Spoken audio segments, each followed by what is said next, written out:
আপনার টিকটক আইডিটি অন্য কোনো ফোনে লগইন করা কিনা আপনি এখনই চেক করে নিতে পারেন আমার এই ভিডিওটি দেখে। শুরুতেই আপনারা আপনাদের প্রোফাইলে চলে যাবেন, কর্নারে 3 ডট আইকনে ক্লিক করে সেটিংস এন্ড প্রাইভেসি এই অপশনটাতে চলে যাবেন। এই অপশনে গিয়ে 3 নাম্বার অপশনে সিকিউরিটি এন্ড পারমিশন এই অপশনটাতে আপনারা ক্লিক করে দিবেন।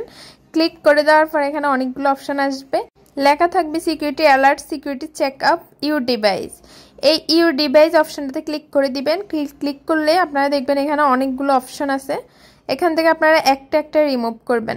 আপনার ইচ্ছা অনুযায়ী এগুলো রিমুভ করতে পারেন। এখানে আমি অনেক ডিভাইসে লগ ইন করছি, এগুলো রিমুভ করতেছি। পিসিতে, রিয়েলমিতে, OnePlus, iPhone 15, iPhone 14, iPhone XS এগুলোতে আমি লগ ইন করছিলাম এক সময়, সেজন্য আমি এগুলো একসাথে সব রিমুভ করে দিচ্ছি আর আপনাদের সাথেও শেয়ার করছি।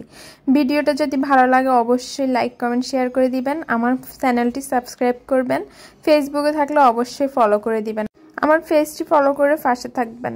আল্লাহ হাফেজ। আপনাদের কোনো কিছু নিয়ে কোশ্চেন থাকলে অবশ্যই আমাকে কমেন্ট করবেন, আমি আপনাদের উপকার করার চেষ্টা করব।